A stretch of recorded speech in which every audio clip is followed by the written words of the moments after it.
When other cartoonists that I meet for the first time hear that I'm doing a comic adaptation of James Joyce's Ulysses, they look at me at first like my head's on fire. James Joyce's Ulysses, originally published in 1922, is probably one of the most complex and considered to be the most difficult novels of the English language. It's loaded with puzzles and enigmas, and it's really daunting for first-time readers. So we decided we'd try to use the magic of the iPad and the computer to create an annotated version of it as a comic book. It's certainly one of the most influential books of the 20th century, and it changed everything that came after it. Joyce's text yields itself to hypertext and annotation models. So it forces us to kind of step outside of what we would normally see in a comic book situation. At first, it does not seem to be a natural combination, Ulysses into a comic form. But when you think about everything that Ulysses does with narrative form, and everything that Ulysses does with the idea of character, with the idea of narration, comics gives you an incredibly flexible platform on which to represent all of those changes and all that innovation.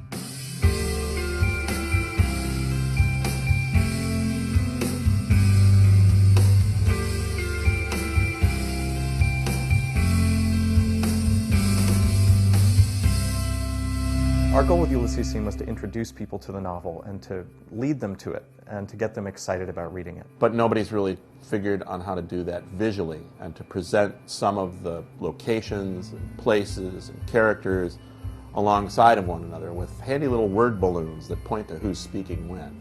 That's a big factor for first-time readers because Joyce plays with the narrative structure so much that you often are confused as to who's speaking, and who's speaking makes a big difference. With a comic, what you're able to do is you're able to give a graphic representation of who's talking to who and where they're standing. This isn't going to be possible for every episode of Ulysses. Ulysses becomes increasingly challenging as you move through the book. But as you can see in the first episode, it allows you to see the action, Ulysses scene, right? It allows you to see what's going on in the book. And because we are doing it on the iPad, because we're doing it on the computer, we have that extra wall that we can break, that extra chance to dive into the page for the annotations rather than carrying all the other supplementary books around. One of the things the comic does that is really consistent with Joyce's own aesthetic and with the things that he loved is that it dramatizes the book, or it makes its drama evident. The Rosenbach manuscript of Ulysses is one of Philadelphia's greatest cultural treasures. It's one of the greatest cultural treasures in this country. James Joyce's manuscript of Ulysses is here. And so it's one of the great sort of sacred sites for Joyce scholars. I think it's fantastic that it's here in Philadelphia, and none of this would have happened.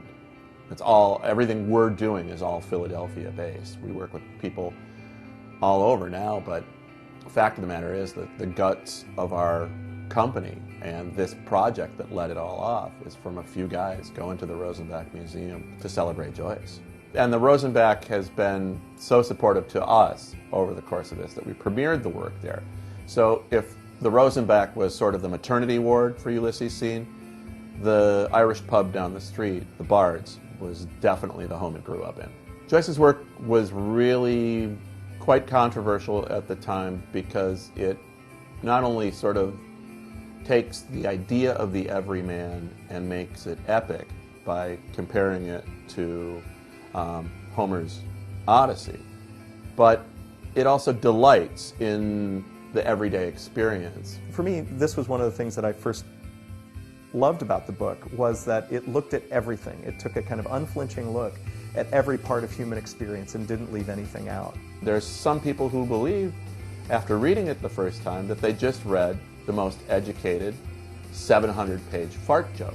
But we heard back from Apple that even though they would allow mature content within the use of language, and even though they carry James Joyce's Ulysses in their own iBook store, they don't allow any nudity on any of their applications for the iPad. And we felt that those images were going to be available to people on the website so that the fundamental integrity of the project wasn't really being compromised. We felt that the work that they wanted us to take out was important. We felt that it really added to the episode, but it was their shop. We were surprised that Apple had such a tin ear for the fact that this was Ulysses, which represented for so many people the struggles of an artist against forces of censorship.